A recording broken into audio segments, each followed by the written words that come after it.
a few. I was expecting maybe one or two, so that makes me really proud.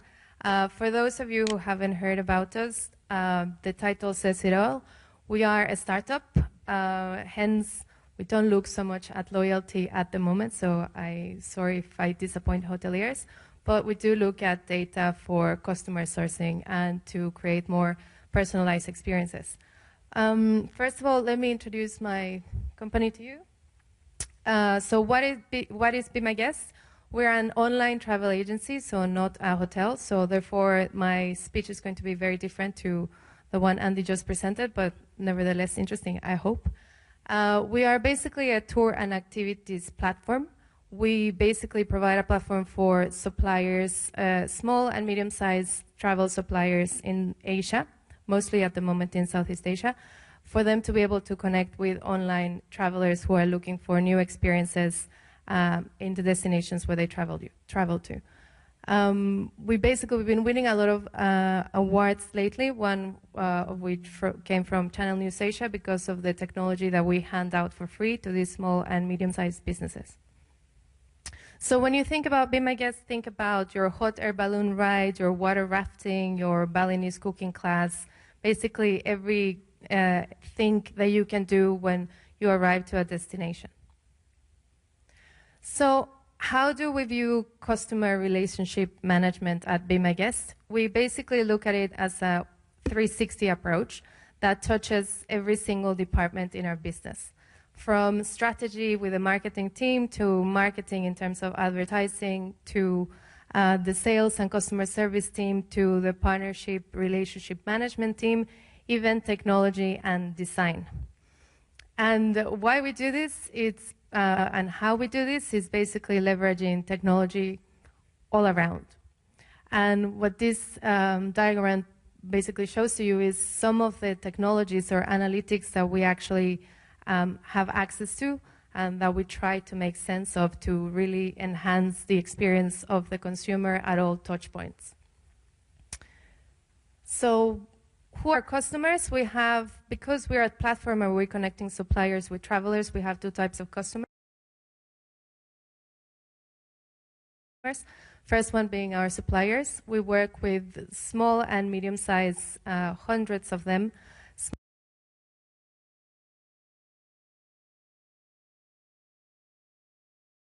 small businesses around Asia. They are highly not knowledgeable in online marketing or technology, so they require a lot of account management. And on top of that, they speak other languages than English, so the relationship management that they require is very, very close. In terms of our customers, we are dealing with mostly Asian travelers who sometimes are traveling for the first time. Then because of the region where we operate, which is all of Asia, there's a lot of cultural and religious differences, so therefore customization is also extremely important. So, data management platforms, or big data, like many people talk about it. How do we leverage big data? First of all, I have to say that we're pretty fortunate to be able to have access to even a data management platform because they tend to be quite expensive. We are fortunate because we're building a case study in the region with one of them, not allowed to say who. But what this management platform has allowed us to do is to build very precise profiles on our consumers. So basically based on their interests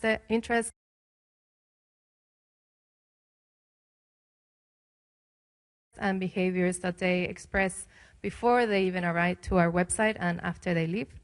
Once we have profiled these customers, in our case, we know that about 20% of our customers like outdoor activities, about 50% are food enthusiasts, about 8% prefer health and spiritual activities, but 20% overall show some sort of activity or behavior in a hotel or flight website before they book through us.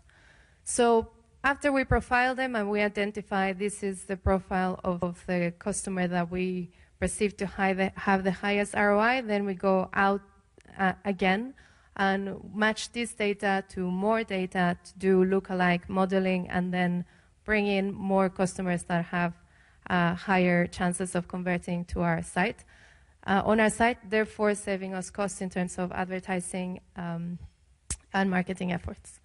As I mentioned before, the challenge in Southeast Asia for us has been that there's not much data available. So in terms of the lookalike modeling that we can do is still quite limited. In particularly in Singapore, because most of publishers, they're sitting on the data and they're still afraid to make it available to other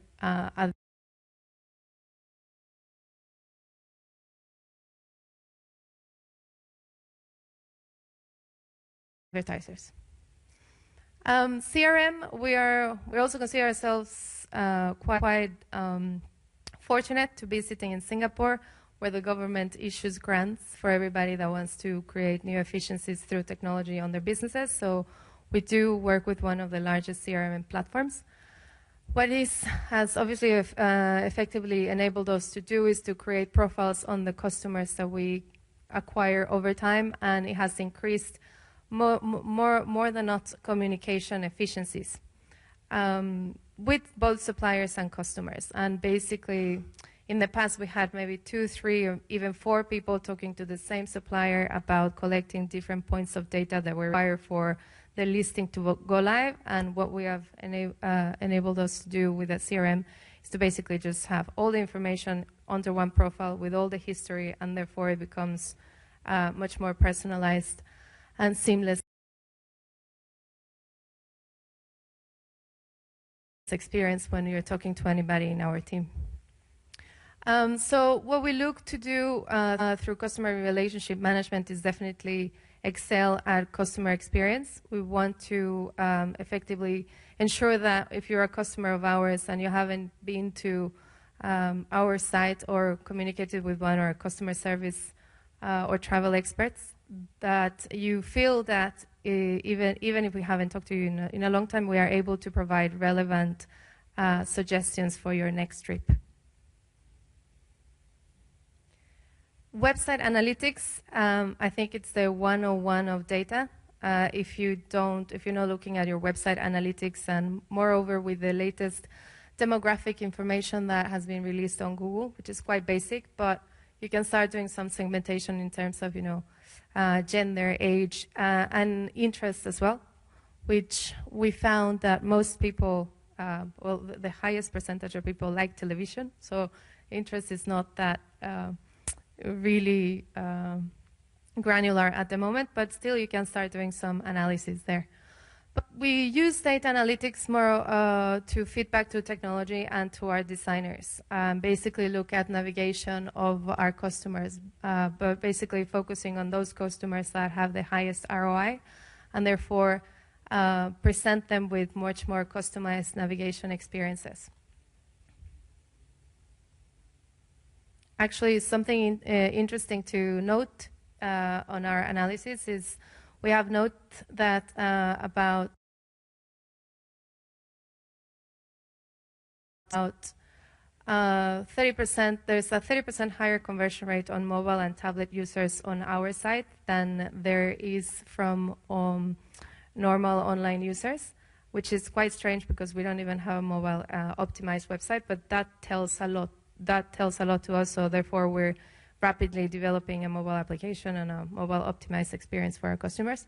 And another very interesting stat that we found recently is that non-English speakers actually have a higher conversion rate than our English speaker customers, which is also quite surprising. Social analytics, we use in a very different way that Andy does at Hyatt. We look at it more to ensure that we are able to engage with the right audience. Since we're a startup and we're just building our customer base, we are very targeted. We know that we want to go for active travelers who travel 2 to 3 times a year that are between the ages of 25 to 34. And we also know that it's mostly females who will book, so we want to make sure that on all of our social messaging that's going out there, and basically the highest engagement rate is from that particular segment in the destinations where we have offers that are interesting. At the same time, we do a lot of social performance behavioral targeting.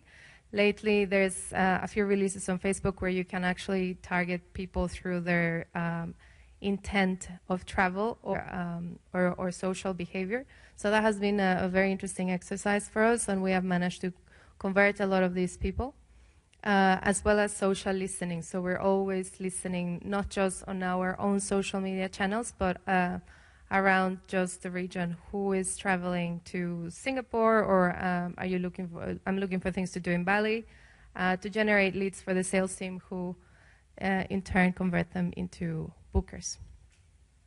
And finally, as Sandy was mentioning, we're also looking into syndicating social media information from our analytic tools. So at the moment, we're working with Sprout Social, which is not very well known in this region, but it's actually very cheap, and they integrate with a lot of systems. So the moment we get that connectivity going, our customer relationship management profiles will be much more full, and then our personalization of service much better. So finally, it's all about using data to personalize the experience and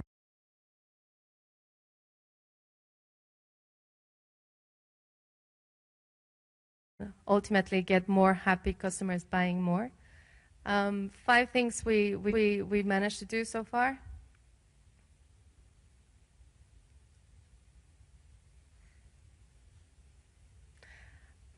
Basically, highly targeted and timely marketing messages through data management, advertising, and real-time bidding. More personalized customer service through, of course, having a customer relationship management software in place. Definitely more targeted messaging by email and newsletters. So we have different types of newsletters for certain types of suppliers. So we have some in English, some in Thai, with different messaging in terms of knowledge or education that they require to be able to understand our systems and leverage our technology. Obviously, more relevant content. More we understand what the travelers are looking for, the better offers and content are we able to source for them and list on our sites. And the ultimate goal for any website, I guess, is to provide a very personalized navigation experience, but we're not there yet. And finally, the headache of every marketeer is here. It's how do we measure all of this activity, right? So 2 formulas that everybody should know, even though if they're old-fashioned, as Sandy said. ROI, definitely, revenue versus gains. Sorry, revenue versus cost. Customer lifetime value, the average value lifetime of that consumer. These formulas are easy to say. You write them there, and then, how the real point that I want to make is there are challenges to actually calculate this. First challenge that I see is basically access to the right financial data. As a marketer, you probably have access to the spend that you have on a certain campaign or a certain channel, but in reality, you only see then the returns of that particular channel or that particular marketing activity. What I think it has always been missing is, ROI should be measured really at the bottom line, because you might be, losing 80% of your spend on social, but winning, 100+% over on an offline channel. Or you might, which basically means that gives you money to then reinvest into your social media. So what I'm just trying to say is it's a measurement that should be really considered at the very top level of the management of any business, and then define and then set basically correct targets for the correct teams. A lot of the times what you see is like your market manager, your director or manager just wants you to either break even or be positive on whatever activity you're doing, but it really overall might not even be helping the overall performance of the business. At the same time, each business has their own ROI measurement. For example, in our case, as a startup, we don't even look at revenue. We do look at other KPIs and the overall traction of the business, but we know that we're not going to break even probably in the next 2 years. However, we do have very tight KPIs and targets. And then you have the multi-channel attribution